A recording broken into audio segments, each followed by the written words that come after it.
everyone, welcome to the GrandLAN video blog for books that came out on May 20th, 2009. I'm Craig, your host. This is the first of 3 installments this week. We're going to have, the first part here is all Marvel books, the second part is some Marvel and some indie books, and part 3 is going to be our DC books. We're going to kind of switch it around a little bit just to get it all in there. Hope you check them out. Parts 2 and 3, you're already watching part 1, so good on you. You're already earning some good karma. Watch us, as always, at YouTube, MySpace, Facebook, ProjectFanboy.com, and our special reviews at BittenByBooks.com. Let's start off with Amazing Spider-Man 594. I had it right the first time. 594. Spider-Man 24/7 wraps up, and this is pretty good. Mark Waid kind of delivers. I didn't really expect a lot of oomph out of 24/7. We get a nice resolution to the mystery person that's keeping Peter's apartment clean.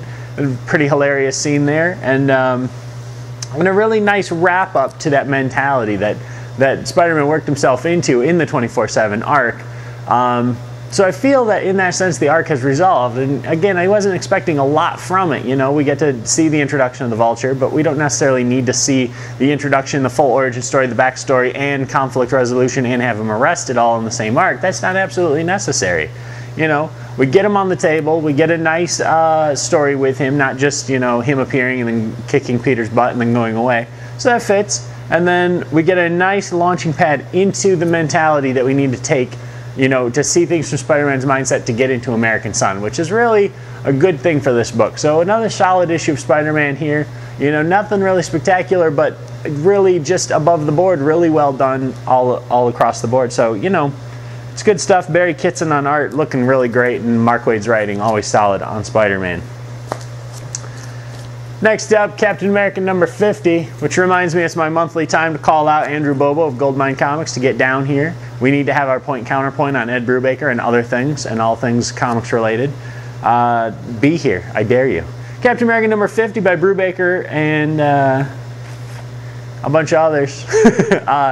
$3.99 book because it's oversized, because it's the 50th issue. It doesn't feel like Brubaker's been on this book for 50 issues. I was talking about it the other day and I went, yeah, Ed Brubaker's been writing it for, oh wow, 50 issues. Look at that.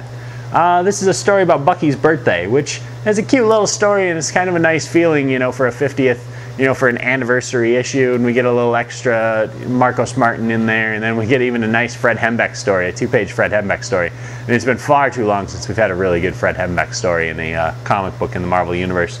So it's a good story for what it is. $3.99, yeah, I'd give or take it for $3.99. You know, if it was the normal $2.99, yes, definitely. It's another solid issue, and actually it's nice. It's a nice change of pace from the typical Captain America plot, you know, slowly getting somewhere with the Black Ops.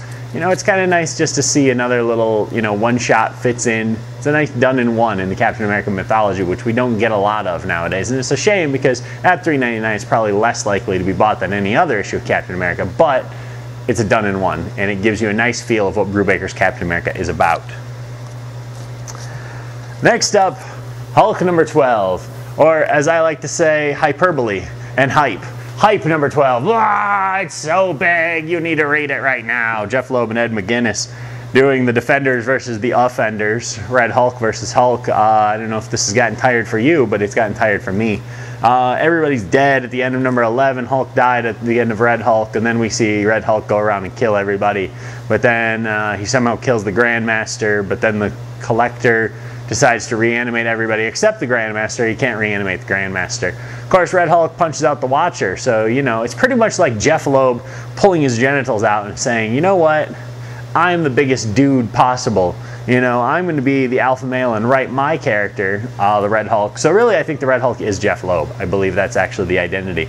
You know, I'm just going to be this mystery character and just go around and smack the other, you know, corners of the Marvel Universe, punch the Watcher, kill the Games Master. Just destroy everything I possibly can, you know, and eventually people will have to pay attention to what I'm doing.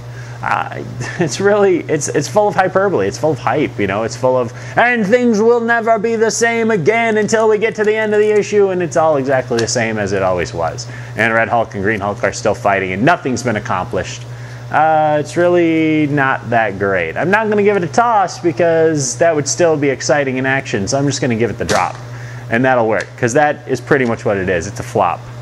Next up, Uncanny X-Men number 510, and oh man. First of all, I got to give a plug out to Blue Goblin's video blog, another good old video blog that I apparently inspired to create. He's got a nice review of Vigilante number 6. You'll see what I have to say about Vigilante in part 3 this week, but in terms of bad books, let's start with Uncanny X-Men 510, because why the heck not? This has been decried across the internet. Early reviews have basically said that GrandLAN's artwork has made it completely unreadable. It wasn't very readable to begin with because Matt Fraction is not doing a good job here. It's you know, if you look at its core, if I sit here and you ask me what Uncanny X-Men is about, and I tell you, well, there's a group of people, you know, that are like the Sisterhood of Evil Mutants or whatever, and they're trying to, you know, reanimate Jean Grey as the Dark Phoenix or something, or whatever's going on in this book, you know, and the team involves Psylocke and Spiral and Madeline Pryor, and, you know, it sounds interesting, but the execution is so poor. The art is terrible. And actually, I said I wasn't going to do this, but even my wife, who doesn't know thing one about comics, knows that this is absolutely terrible.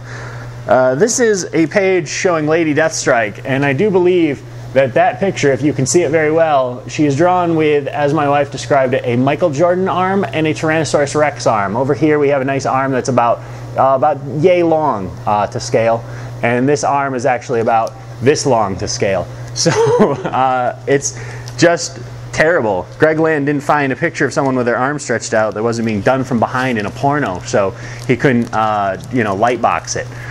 This is really bad. This is so bad, I am not going to throw it. I'm not going to drop it. I'm actually going to do this. I'm going to take a page from the Blue Goblin book, and we're going to go over here, and we're going to get a trash bin, and we're going to go right in with it. We'll take that out later. Last up this week, Wolverine Noir number 2. That's right, number 2. I got distracted by all of my garbage man duties. Phenomenal book. I know we talked about number 1 being the best noir book out there, and number 2 keeps up the pace. This is just fantastic. It's really fun. We get a little more story into Logan and Dog, his partner slash maybe brother, maybe not brother. We get to see Creed. We get to see, not Mariko, Yuriko. I think that's her name, and if I messed it up, I apologize. But again, the Wolverine Noir story is so good right here, and it's paying off so well. Continue to read this book. One of the few really good titles from Marvel this week. That's it for this installment. We'll see you with part 2 in a second.